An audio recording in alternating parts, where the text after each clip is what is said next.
Hello friends, हमारा चल रहा था क्लास 11th का चैप्टर जैव अणु बायोमॉलिक्यूल्स। लास्ट वीडियो में हमने डीएनए का जेरी Watson Crick model, difference between nucleotide nucleoside, structure of tRNA rRNA monosaccharide complete कर लिए थे। उन सब के लिंक आपको डिस्क्रिप्शन बॉक्स में मिल जाएगी और प्लेलिस्ट भी बनी हुई है जैव अणु नाम से।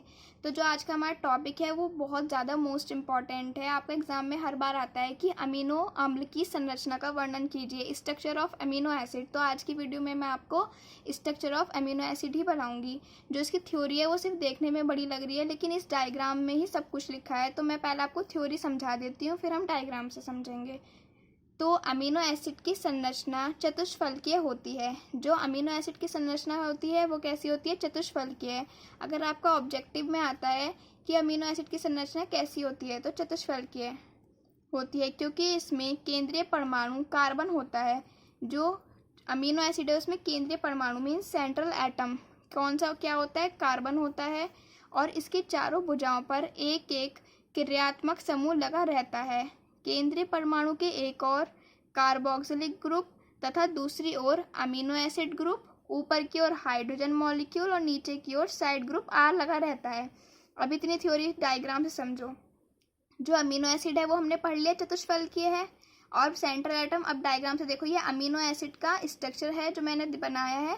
तो सेंट्रल एटम ये कहलाता है, जो बीच में होता है ये कहलाता है आपका सेंट्रल एटम, या फिर बोलते हैं हिंदी में से केंद्रीय परमाणु।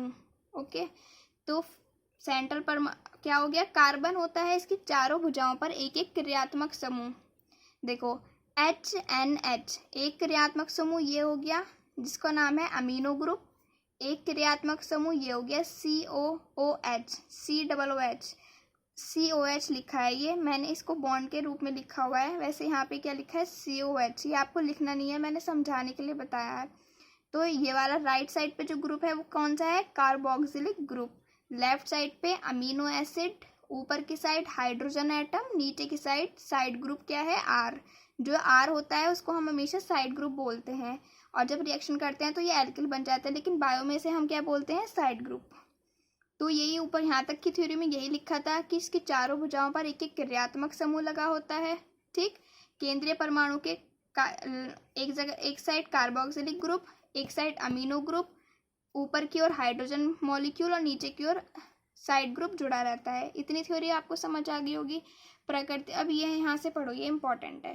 प्रकृति में लगभग 300 अमीनो एसिड पाए जाते हैं। प्रकृति में नेचर में कितने? कुल 300 अमीनो एसिड पाए जाते हैं, जिनमें से केवल 20 अमीनो एसिड प्रोटीन का निर्माण करते हैं। आपको ये पता होगा कि प्रोटीन का निर्माण किससे होता है? अमीनो एसिड से होता है, करने के लिए आवश्यक माने जाते हैं। अब आप ये देखो, प्रकृति में 300 अमीनो एसिड पाए जा रहे हैं, लेकिन उनमें से केवल ओनली 20 ऐसे अमीनो एसिड हैं जो प्रोटीन का निर्माण करने के लिए आवश्यक हैं या फिर प्रोटीन का निर्माण करते हैं। इन 20 अमीनो एसिड में से 10 अमीनो एसिड भोजन से प्राप्त होते हैं। 300 में से 20 जो है वो ज़्यादा इम्पॉर्टेंट है, और 20 में से भी जो 10 अमीनो एसिड है वो हमें कहाँ से प्राप्त होते हैं? जब हम भोजन करते हैं, जिन्हें आवश्यक अमीनो अम्ल कहते हैं। जो 20 में से 10 हैं वो कौन से हैं? आवश्यक अमीनो अम्ल। जो हमें भोजन से प्राप्त हो रहे हैं वो हैं आवश्यक अमीनो अम्ल, तथा शेष 10 अमीनो एसिड शरीर की सेल्स में ही बनते हैं, जिन्हें अनावश्यक अमीनो अम्ल कहते हैं। मतलब प्रकृति में 300 अमीनो एसिड पाए जा रहे हैं, जिनमें से केवल 20 हैं जो प्रोटीन के निर्माण के लिए आवश्यक हैं, और 20 में से भी आप देखो कि जो 10 हैं वो हम जो भोजन करते हैं, जो भोजन खाते हैं उससे हमें प्राप्त होता है। तो जो हमें भोजन से अमीनो एसिड प्राप्त हो रहे हैं उन्हें तो हमने बोला है आवश्यक अमीनो एसिड, और जो 20 में से 10 तो हम आवश्यक अमीनो एसिड हो गए, बचे 10। जो 10 बचे वो हमारी बॉडी की जो सेल्स हैं, कोशिकाएं हैं, उनमें ही बनते हैं अमीनो एसिड्स, तो उन्हें बोलते हैं अनावश्यक अमीनो अम्ल कहते हैं। जब ये अमीनो एसिड एक दूसरे से पेप्टाइड बॉन्ड द्वारा जुड़ जाते हैं तो प्रोटीन का निर्माण होता है। आपका 1 मार्क्स में सबसे ज़्यादा ये क्वेश्चन पूछा जाता है यहाँ से लेकर यहाँ तक, कि जो प्रोटीन का निर्माण कैसा होता है, कि एक अमीनो एसिड जब दूसरे अमीनो एसिड से कौन से बॉन्ड द्वारा जुड़ जाता है? पेप्टाइड बॉन्ड द्वारा जुड़ जाता है, तो क्या निर्माण होता है, प्रोटीन का निर्माण होता है।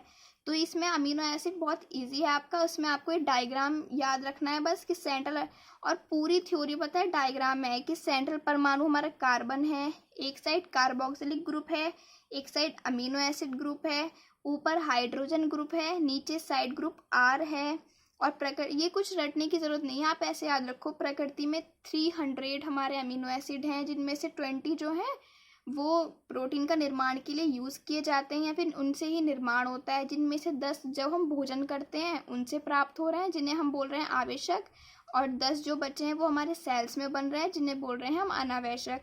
और जब 2 अमीनो एसिड या फिर कितने भी अमीनो एसिड आपस में जुड़ रहे हैं पेप्टाइड बॉन्ड द्वारा, तो जब वो जुड़ते जाएंगे तो एक समूह सा बना लेंगे, तो वो समूह क्या कहलाएगा, प्रोटीन।